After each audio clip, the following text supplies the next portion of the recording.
સનાતન તમારામાં તમારા આત્મા જાગૃતતા રહે ક્યારે આવશે કે તમે દરેક પ્રાણીને, દરેક સજીવને, દરેક જીવને અમીર સરખો ન્યાય આપશો ત્યારે.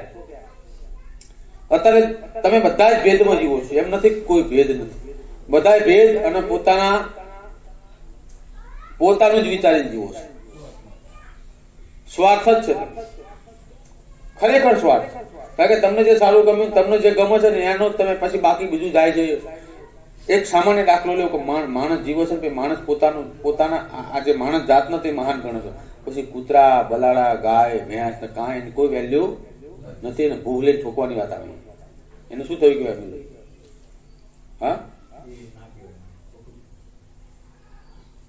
ભગવાને એને એમ તો એ જીવન જ બનાવે નહીં. પણ તમે બૌદ્ધિક પ્રાણી છો, તમે વાડા કર્યા, તમે ઘર બનાવ્યા, તમે બધું તમારું ગોઠવી લીધું, તમારું માની લીધું, તમારા કાગળ ઉપર તમારે સહી સિક્કાથી જમીનો ચડાવી દીધી. આ પ્રાણીઓ ક્યાં સહી સિક્કા કરવા જાય? ક્યાં રહે? ક્યાં જઈને ખાય? ક્યાં કમાવા જાય? કોણ સમાજમાં એનો સ્વીકારે? તમે જબરા થઈ જાય પછી આ પહેલો જ મુદ્દો છે. તમે કુદરત ભગવાનને તમે ક્યારે પકડી નહીં વળો. ભગવાનને ક્યારે તમે એમ કહેશો કે ભગવાન મેં તો કોઈ પાપ નથી કર્યા, પહેલું પાપ ત્યાંથી ચાલુ થાય. પહેલું પાપ ત્યાંથી ચાલુ થાય કે તમે તમારી સિવાય કોઈને અહેમત, બીજા કોઈ જીવને અહેમત આપી નથી. પૂન કરવાનું કીધું એટલે ચકલાને ચોણ નાખવાની, કૂતરાને ધોકો મારવાનો. કારણ કે ચકલામાં જ ભગવાન ત્યાં નથી. દરેક જીવને સમાન અર્થમાં તમે જુઓ, દરેક જીવ પર તેનો જીવ બાળો. તમે પરિસ્થિતિ ભલે ના પહોંચી વળતા, સમયને ના પહોંચી વળતા, પછી સમય એવો ચાલે છે, હું આમાં કાંઈ કરી નહીં શકતો, પણ એની અંદરથી જે વેદના તમારી લાગણી એ જીવ પડતાની હોય ને તો એ ભગવાન જોઈ રહ્યો છે. સુખ ના આપી શકો પણ દુઃખ ના આપી શકો.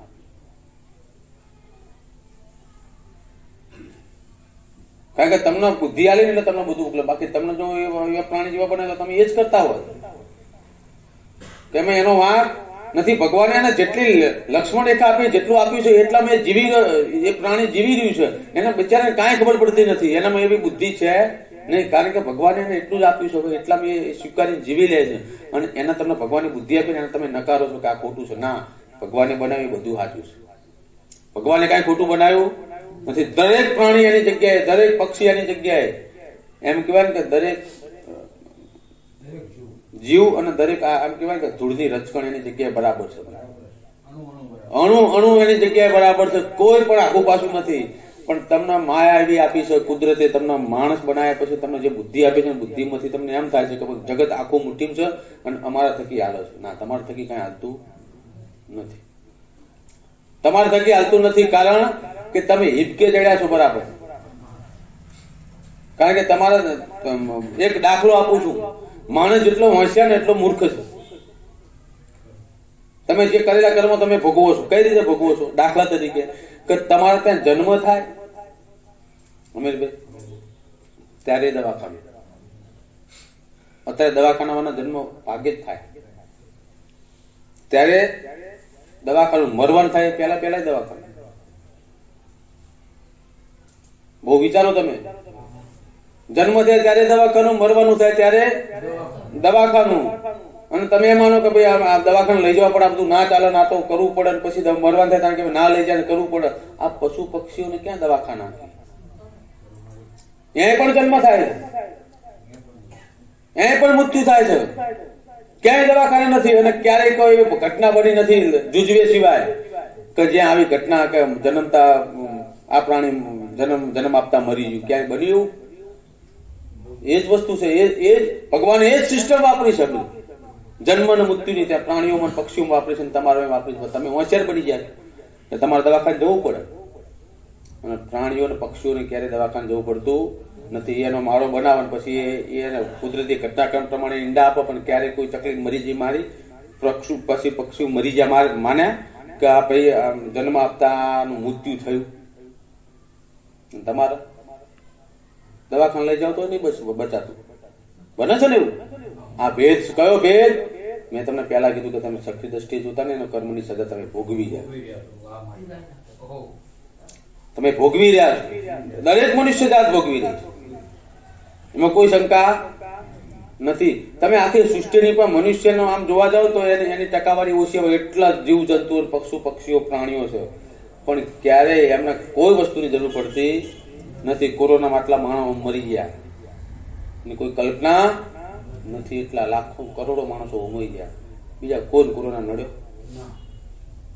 કરવું પેલા કીધું શું અમે તમે વિચાર કરો કે તમે એમને કુદરતને સ્વીકાર્યું છે. પક્ષીએ પ્રાણીઓએ શું કીધું કે ભગવાને આપણે જે બનાવે કુદરતને એને સ્વીકારી લીધું. એ કોઈને દગો કરતું નથી, કોઈના પ્રત્યે રાગ દ્વેષ રાખતું નથી. એને જેવો સમય છે, વરસાદ પડતો હોય તો ઝાડના પાંદા હેઠળ ચકલી કે ચકલું કે કબૂતર બેહી રહ્યું હોય તો ઠૂંઠવાઈ જશે, બેહી રહેશે, પણ એ કઈ રાડું પાડતું નથી. જે મળ્યું એ પરિસ્થિતિને સ્વીકારી લે. પરિસ્થિતિ કેવી સ્વીકારી લે? ઠંડી હોય તો એ બેસી રહે, વરસાદ હોય તો બેસી રહે એની જગ્યા ઉપર. અમીરભાઈ, અને વરસાદ હોય તાપ હોય તો કુદરતના પૂર્ણ સમર્પણ તું કરે. તારું આપેલું સમર્પણ જે જગ્યા છે તું અમને હાચવી લેજે. એમનું મૃત્યુ થતું નથી. તમે મહેલ બનાવ્યો હોય અને અંદર હોય બેહી રહ્યા હોય તોય કાંઈક ને કાંઈક થાય વગર તું તોય કોરોના થઈ જાય. કહેવાનો ભાવાર્થ કે તમે કુદરતને નહીં સ્વીકારો ત્યાં સુધી બધી પરિસ્થિતિ તમારે આવી જ રહેવાની. બાકી તમે કુદરતને સ્વીકારવાનો મતલબ કે કોઈ પણ પરિસ્થિતિ, કોઈ પણ દુઃખને સ્વીકારી લો એને જ કુદરતને સ્વીકારી કહેવાય.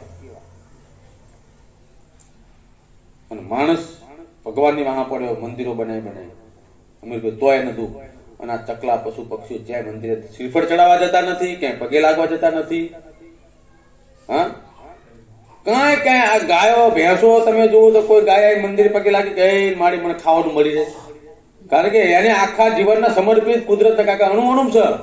આખા જીવન સમર્પિત કરી દીધું કે તું અવતાર આપ્યો છે, તારે પૂરો કરવાનો છે, તું જ્યાં જીવાડે. આનાથી મોટું સમર્પણ કયું, એનાથી મોટું મંદિર કયું? અને એનું આગ્રહ પૂરું કરનારો મારો ભગવાન બેઠો છે. પણ તમારું થાય છે? ભગવાન બેઠો છે તોય મંદિર બનાવે તો તમારું આગ્રહ પૂરું થાય છે? જ્યાં કાક ને કાક લોઢી ઉભી જ હોય. માંગણી તો ચાલુ જ નથી, બળતરા તો ચાલુ. આજે બાઈક લાવેલું, કાલે ગાડીની માંગણી, આજે સાપરું પડ્યું, કાલે ધાબા વાળાની માંગણી, ધાબા પડે એટલે બંગલાની માંગણી. હાશકારો નહીં, જીવી લેવાનું આવડ્યું નહીં. જીવી લેવાનું આવડ્યું નહીં. કોઈ પણ ઘટના બતાવો કે આ પશુ પક્ષીઓ છે કે એના આ પક્ષીઓ છે એના બચ્ચા પેદા કરવાના હોય તો એની જોડે તો ઘર હોતું નથી. તો કોઈ એવું વિચારે કે વગર ઘરે કોઈ બચ્ચા પેદા કરે, ઈંડા મૂક્યા, એના કુદરત જગ્યા આપી રહે છે ગમે ત્યાં. અમીરભાઈ, અને આનો માળો બનાવીને એનું કામ કુદરત ઉપર આધાર રાખીને કરીને એના બચ્ચાને મોટા કરીને પછી એને ઉડાડી મૂકે. અમીર કોઈ રોતા ભાર્યા ચકલી ચકલા ન કહો, કબૂતરા ન કહો, પ્રાણીઓ ન કોઈ રોતડા કાંઈ ખરું. શીલે બાંધ્યા છે ને ફેંકતા છે. અમીરભાઈ, શીલે બાંધ્યા છે એ બૂમો પાડતા છે કારણ કે કુદરતની વિરુદ્ધ તમે બાંધ્યા છે. એનું દુઃખ ને કદાચ રોતું છે. બાકી છૂટું ફરતું પ્રાણી હોય, કૂતરું હોય, પક્ષી હોય, એને ક્યારે દુઃખમાં બરાડા પાડતા ભારે મને બતાવો. એ ખુશમાં જ હોય. મળ્યું ના મળ્યું કાંઈ એને હોય નહીં. બધી માયાઓ રહી ને આ માયા જાળ રહી એ માણસમાં ભરી છે. કારણ કે બુદ્ધિ વાળો બનાવ્યો ને એટલે એ સગી ગયો છે. ખબર નથી કે બુદ્ધિ રહી ને એ જ બધું ઉભું કરે છે. સ્વીકાર્યતા તોડી દે છે બુદ્ધિ. અમુક તો ભગવાનને નકારી કાઢ્યા છે. ભગવાન છે જ નહીં. હું પણ કહું છું કે ભગવાન સ્વરૂપમાં છે જ નહીં, સ્વરૂપમાં નથી. બાકી જે સિસ્ટમ ગોઠવી છે, જે અણુ એની જગ્યાએ જે સમય પ્રમાણે હાલે છે, પૃથ્વી કે 365 ના આટલા મિનિટમાં પૂરી થાય છે. સમયમાં કઈ આંખું પાછું નહીં. એ કોણ કરવા જોઈએ? હા, ત્યાં પકા પછી કે તો બધું નાસ્તિકો તો બધું કુદરતી થાય. કુદરતી તમારે કેવું પડે છે કે કુદરતી છે એ જ કુદરત છે. તમે જેને પામી શકતા નથી, જેને તમે પોકી શકતા નથી, પછી હાથ હથિયાર હેઠા મૂકી દો અને આ તો બધું એની રીતે કુદરતી થયા કરે. આ તો એનું એકબીજાનું ચુંબકીય બળ આવ્યું ક્યાંય ને ખેંચવાનું આવ્યું ક્યાંય? એ શક્તિ આવી ક્યાંથી? ભાઈ હાથ હેઠે તો બધું કુદરતી થાય. એને સમજવાનું છે. આ મંદિરનો પથરાને સમજવાના નથી. 20-25 હજારના મંદિર બનાવીને પથરા મૂકી દો, ફોટા મૂકી દો. આવા ફોટા 12-25 હજારના લાઈન ઘરમાં લાઈટો કરે તો તમારા મનની શાંતિ માટે, લોકોને બતાવવા માટે. બાકી સમર્પિતતા તો એમાં કાંઈ નથી. એમાં કોઈ સમર્પિતતા નથી. મેં આ ભેદ એટલા માટે બતાવ્યો પ્રાણીઓનો, પક્ષીઓનો, કે તમારા મનમાંથી ગોહ ઉતરી જાય. કે અમે જબરા ભક્તિ વાળા છો. તમે કાંઈ નથી, તમે એમના લેવલે નહીં જઈ શકો. એ સમર્પિતતાના લેવલે તમે આવો ને તમારે ક્યાંય કશી જરૂર પડતી નથી. જ્યાં છો જેવી રીતે છો જેવી રીતે ભગવાન જીવાડે છે, જેવો સમય તમને આપે છે એના સહજતાથી ખોરો પાસ થઈ અને સ્વીકારી લેવો ને એનાથી મોટી કોઈ ભક્તિ જગત ની અંદર છે જ નહીં. દુઃખ પડ્યું નહીં, ઢીચણ દુખ્યો નહીં કે હે મામન ઢીચણ દુઃખ, આ ભક્તિ નથી, આ તો માયા. અને સ્વીકારી લો દુઃખ એને બનાવ્યો છે તો કાલ મરી જવાનું છે અને એને સ્વીકારવું પડશે. આ તો ખબર નથી અમીરભાઈ, ભગવાને સમજી વિચારી સમય નહીં આપ્યો. જો બધાને મૃત્યુની તારીખ આલી હોય ને તો લાઈન લાગી, ભાઈ આ તારીખ આપણું ના કરતો ભગવાન, ગમે તે કરો, એક માળો માની લઈશ માતાજી, પણ આ તારીખ આપણું મરણ ના થવું જોઈએ. આ તારીખ આપણો છેલ્લો દિવસ ના થવું જોઈએ. આજુમાં આટલા કામ બાકી, તમને 10 તોલાનો હાર ચડે ભગવાન આટલું પાછું ઠેલો, પણ સમજી વિચારે જ ના આવ્યું કે અમને ખબર એના ઉપાડ લેવા ન કે મારા મંદિરે ભીડનો પાક નહીં થાય. આ ઢીચણ દુખવાના, માથું દુખવાના, પગ દુખવામાં, કેડું દુખવામાં, પેટમાં દુખવામાં આયા કરે અને જો મૃત્યુની તારીખ બતાવી દઈશ ભગવાનને કેમ તો શું થશે? હા, આમાં લાંચું આલી આલી બધું મટાડાવો મારી જોડે. એ માં પેટમાં દુખવાનું મટી જાય તો 170 ચડાય તો મૃત્યુની તારીખ આલી તો શું થાય? વિચારો, બહુ મોટી વાત છે.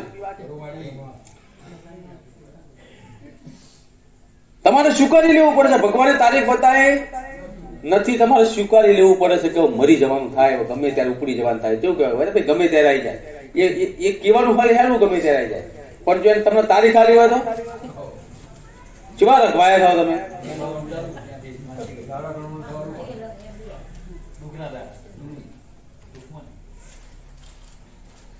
એટલે કુદરતનો સહજ રીતે સ્વીકારો ને એમ જ મજા છે. તને જ્યાં રાખો ત્યાં રહેવાનું.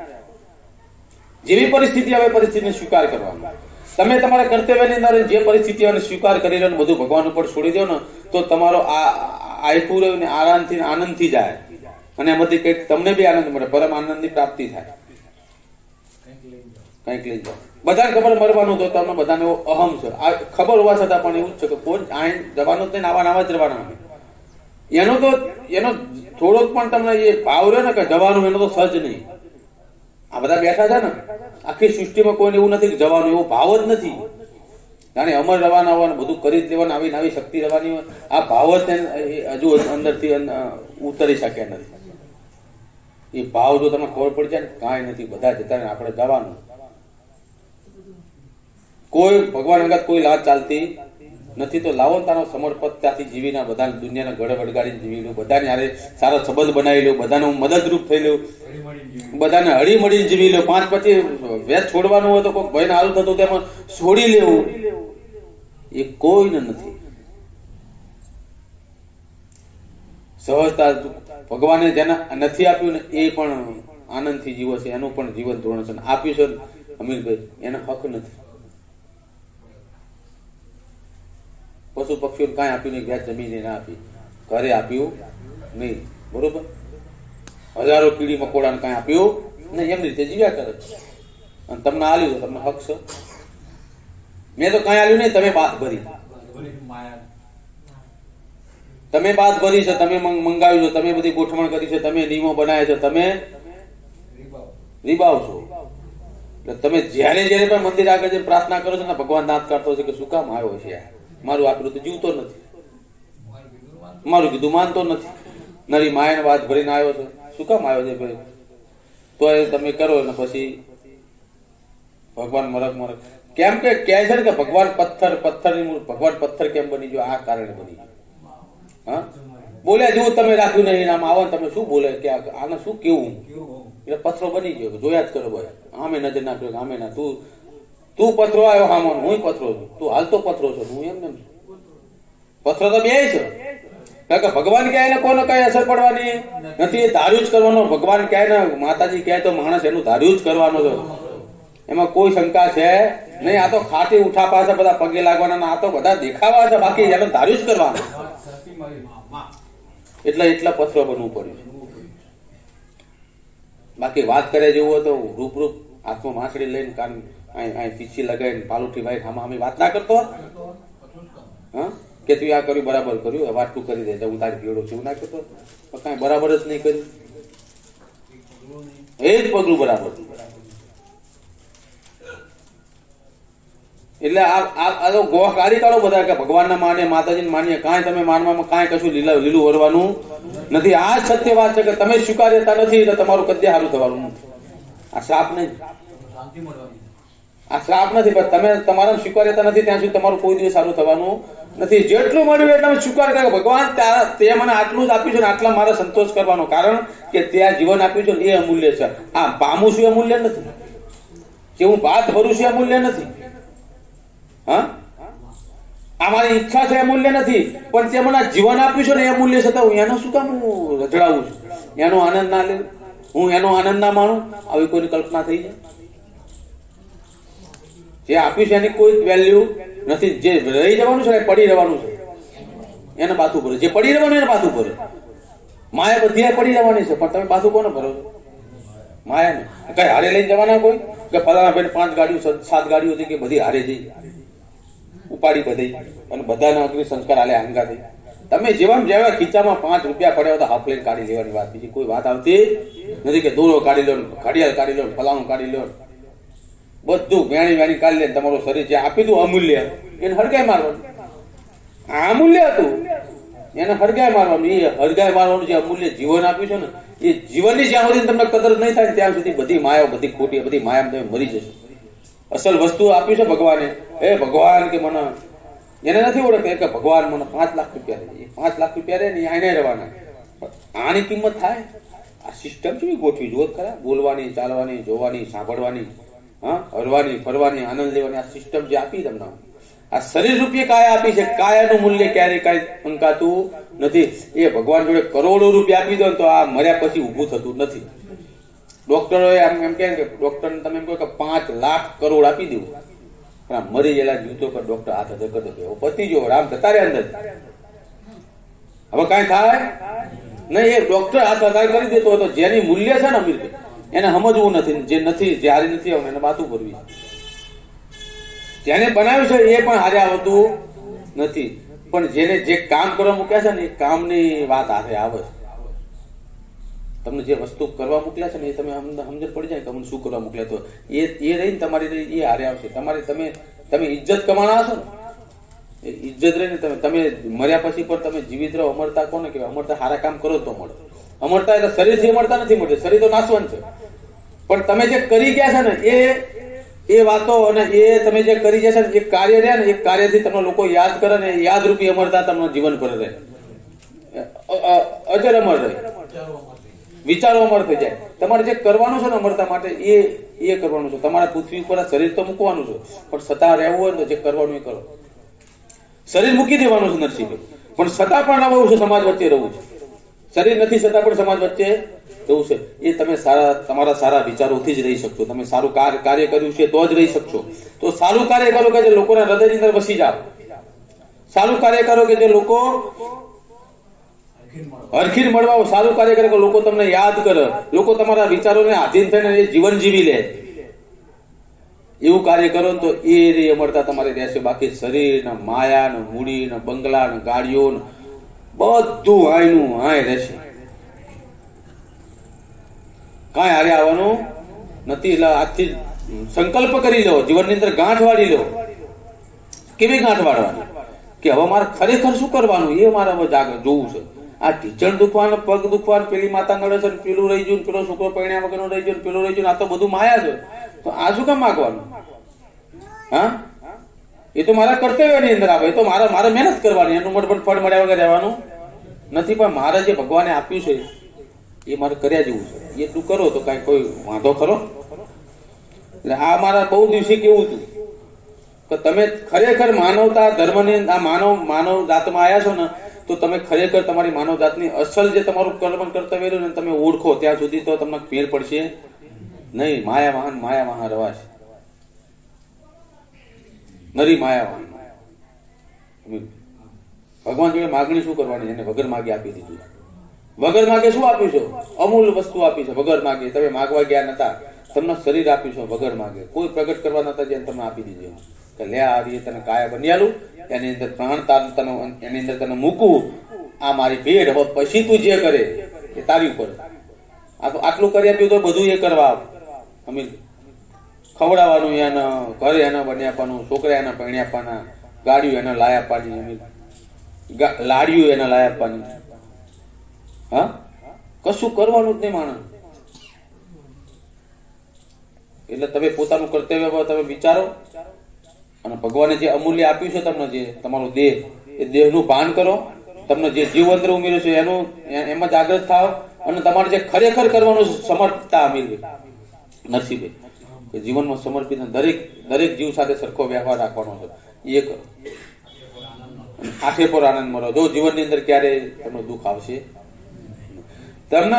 તમને ક્યારે તમને કહી દેવું કે તમે બહાર નીકળો, તમે હાથની અંદર આમ દાણા લેવો ને દાણા આ પક્ષીઓ બેહીને તમારા હાથમાંથી દાણા ચણો, જે દાડો એ દાડો તમારું જીવન સાચો. તમે ગમે તો દાણા નાખો, તમે નાખો તો તકલીફ ઉડી કેમ જાય? પણ કબૂતરા ઉડી કેમ જાય? તમારી પર હજુ એ ભરોસો નથી દાણા નાખો તો. ચોખ્ખી વાત છે. તમે આટલા દાણા નાખો છો તો એને હજુ ભરોસો નથી કે હમણાં આમ કરીને ક્યાંક મારી દેશે. તો તમે રોજ દાણા નાખો છો અને દાણા નાખો પછી આવો છો. તમે નાખવા જતા હોય તમારે આજુબાજુ ખબર બેસી જતા હોય, જે દાડો પક્ષીઓ દાડો માનો તો તમારો બેડો પાર થઈ જાય. એટલો પક્ષીઓને એટલો ભરોસો બેસી જાય એટલે સમજી લો કે ભગવાન એટલો બેસી ગયો તો જ પક્ષી તમારે ખબર બેસી જાય. પારેલા નહીં, અજાણે. પણ તમે રોજ દાણા નાખવા જાઓ તો તમે આમ કેમ મોટી લઈને જેવા આમ જતા હોય, જ્યાં નાખવા જતા હોય તારા ફાટ કરતા ઉડી જાય અને તમને હરફ ચડે કે આ મેં દાણા નાખ્યો. ના, તને જોઈને ઉડી જાય એમ પાંચેરી માર્યા જીવા. ઉડવું જ ના જોઈએ અમીરભાઈ. તમે એક દાણા ચડતા હોય, તમે આમ નાખતા હોય ને ચણ્યા ખાતા હોય ને એટલો ભરોસો કે આ માણસ કાંઈ કરશે ને, આ તો અમારી માટે જ બને, મારો ભગવાન આવે. એ જયારે પક્ષીઓ તમને ભગવાન માનતા થઈ જાય ને ત્યારે પેલો તમને માનતો થાય. એ બધા મેર આવશે નહીં. જેમ દાણા નાખો તમે પક્ષીઓ ઉડતા હોય કાંઈ મેર નહીં આવે. એક પણ પક્ષી ઉડવું ના જોઈએ. અને તમે દાણા નાખો ક્યારે ના ઉડે? તમારો વ્યવહાર બદલાય પછી ના ઉડે, તમારી નજર બદલાય પછી ના ઉડે અમીરભાઈ, તમારો ભાવ બદલાય પછી ના ઉડે, અને એના ભરોસો બેસી જાય પછી ના ઉડે. પેલો શું આવે? ભરોસો આવે. એટલે એ રીતનું કરો અને એવો ભાવ પેદા કરો. નસીબે જંગલમાં જાઉં, સિંહ જોડે આવી જાય અને તમને એનામાં જીભ પછી ચાટવા મળ્યું, બને? હા, એવું બને જો તમારે આપડે તો. એવું પણ દુનિયામાં કાંઈ અશક્ય નથી. આ માતાજી સિંહ ઉપર બેઠા છે, મતલબ શું થાય કે એ જબરી નથી, પણ સિંહ હારે પણ એને એટલો પ્રેમ છે કે એને ઉપર બેહવા દે છે. અમને પડે છે કે સિંહ જોડે પણ એને એટલો પ્રેમ છે કે હિંસક પ્રાણી છે છતાં પણ એના એ હિંસક પ્રાણી પણ એને સ્વીકારી લીધું છે ને એને બેન એટલો પ્રેમ છે. ખોડિયારમાં મગર ઉપર છે, એ પણ હિંસક પ્રાણી છે, એ એની સવારી કરાવવા છે. એટલે એ કેટલો ભરોસો જીત્યો હશે એવું કે આવો ભરોસો જીતી બતાવો. જેમ હું સિંહ ઉપર બેહું, સિંહની જોડે ઉભી હોય અને સિંહ કાંઈ ના કરતો હોય, ખોડિયાર માતા મગર જોડે ઉભી હોય, મગર કાંઈ ના કરતો હોય, એમ તમારી જોડે ઉભા રહે પછી એ કાંઈ ના કરે ને તાર તમે મને પામો. હા, આ બહુ મોટી વાત છે. ભરોસો જીતવાની વાત છે. મોટા મોટા સ્ટેટસ મૂકી દીધે, એમ મોટું મોઢું પોરું કરીને વાઘ હાવ હાવ કરતો જોડે સિકોતર માતા સ્ટેટસ મૂકી દીધું હોય અમીરભાઈ, એટલે કઈ મને જબરી બતાવવાથી તમે જબરા થવાના નથી. તમે તમારી જાતને જબરી બતાવો સત્યની અંદર, તો હું જબરી છું. સમજ્યા? બાકી સ્ટેટસ એ કાંઈ થવાનું નથી. હું સિકોતર કહું છું. રજા સારો ક્લાસ લઈ લીધો એટલે